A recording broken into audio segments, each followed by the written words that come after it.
Just ఇప్పుడిప్పుడే ఎన్నో శ్రమలు వచ్చాయి. ఎప్పుడు దేవుని నిందించడమే, అదే నా పని. ఎందుకు ప్రభా, ఎందుకు ప్రభా, ఎందుకు ప్రభా, ఎందుకు ఈ కష్టం, ఎందుకు ఈ బాధ, నీకోసం ఇట్లా బతికినా, నీకోసం ఇన్ని త్యాగాలు చేసిన, ఇదే ఏ 24 గంటలు దేవుని క్వశ్చన్ చేయడమే నా పని. అయితే మనం ఏం చేయాలంట? శ్రమలో మనం కుంగిపోకూడదంట. శ్రమలో మనము ఆనందించే వారంగా ఉండాలి. శ్రమలో మనము ప్రార్థన చేసే వారంగా కూడా ఉండాలి. మరి ప్రార్థన మనం చేస్తే ఎందుకు శ్రమలో మనం ప్రార్థించాలండి? ఎందుకు ప్రార్థించాలి? ఆ శ్రమల నుంచి మనం బయటపడడం కోసం. మనము ఒక్కొక్క సందర్భంలో ఫాస్టింగ్ ప్రేయర్స్ కూడా పెట్టుకుంటూ ఉంటాం కదా. ఎందుకు ఫాస్టింగ్ చేస్తాం? ఫాస్టింగ్ ఎందుకు ఉంటాం అంటే మనం ఒక శోధనలో ఉన్నాము, ఒక కష్టంలో ఉన్నాము. మామూలుగా ప్రార్థన చేయొచ్చు కదా, మరి ఉపవాస ప్రార్థనలు మాత్రం ఎందుకు అంత శక్తి ఉంది? అంత శక్తి ఉంటేనే కదా. మేము మామూలుగా నెలలో 3 రోజులు కంటిన్యూగా ఫాస్టింగ్ ప్రేయర్స్ పెడుతూ ఉంటారు పీరియడ్ సమయంలో. 3 డేస్ కంటిన్యూగా ఉంటుంది. అందులో సండే ఇంక్లూడ్ అయ్యేలాగా ప్లాన్ చేస్తారు అనమాట దైవజనుడు. ఫ్రైడే, సాటర్డే, సండే 3 రోజులు కంటిన్యూగా మేము ఫాస్టింగ్ ఉండిపోతాం. అంటే లిక్విడ్గా మాత్రమే మేము తీసుకుంటాం.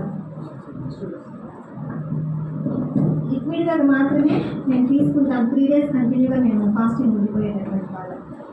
అయితే ఆ ఫాస్టింగ్ ప్రేయర్లో ఏ విధంగా జరుగుతుంది అంటే, అపవిత్ర ఆత్మలు అవి ఊరికి వెళ్ళిపోతాయండి, దయ్యాలు. ఇప్పుడు నువ్వు వెళ్ళి ఏ స్నామంలో ఈమెను వదిలిపో అంటే అది తిరిగి మనల్ని పట్టుకుంటుంది. ఉపవాస ప్రార్థనలో మనకు గొప్ప శక్తి ఉంటుంది. బంధకాల నుండి విడిపించబడతాం. దీర్ఘకాలికమైన వ్యాధులు స్వస్థపరచబడతాయి. కొన్ని మొండి దయ్యాలు ఉంటాయి, అవి పోవు, అవి కూడా విడిపించబడతాయి. మరి మన యొక్క పరిస్థితుల్లో మనం ప్రార్థన చేసేస్తూ ఉంటాం, కార్యాలు జరుగుతూ ఉంటాయి. కానీ మనలోనే కొన్ని మొండి ఘట్టాలు ఉంటాయి. ఎంత ప్రార్థన చేసినా జయాన్ని పొందుకోలేని కొన్ని కార్యాలు ప్రతి ఒక్కరిలోనూ ఉంటాయి, నాలో కూడా ఉంటుంది. మరి అవన్నింటిలో నుంచి మీరు విడుదల పొందాలి అంటే ఉపవాస ప్రార్థన అనేది చాలా మనకు అవసరం. అయితే శ్రమల్లో మనం ఏం చేస్తామంటే, మనం దేవుని దగ్గర మొదలు పెట్టినప్పుడు దేవునికి మనకు మధ్యలో అటాచ్మెంట్ అనేది ఎక్కువ అవుతుంది. దేవుని శ్రమ మనల్ని దగ్గరగానే చేస్తుంది దేవునికి. అదే నాలాంటి ఏం ప్రభావ ఇట్లా చేస్తా ఇటు చేస్తాను క్వశ్చన్ చేస్తే దేవునికి దూరంగా కూడా చేస్తాయి. కొన్ని శ్రమల్లో నేను నిజమేనండి, కొన్ని శ్రమల్లో నేను దేవునికి దూరంగా వెళ్ళిపోవడం కూడా జరిగింది. అయితే ఈ దినాన నా లైఫ్ స్టైలే నేను మీకు ఒక వాక్యం రూపంలో నేను చెప్తున్నాను. ఎప్పుడైతే శ్రమకు నువ్వు లోబడతావో, అంగీకరిస్తావో శ్రమని, నువ్వు దేవునికి దగ్గరగా ముందుకు వెళ్తావు.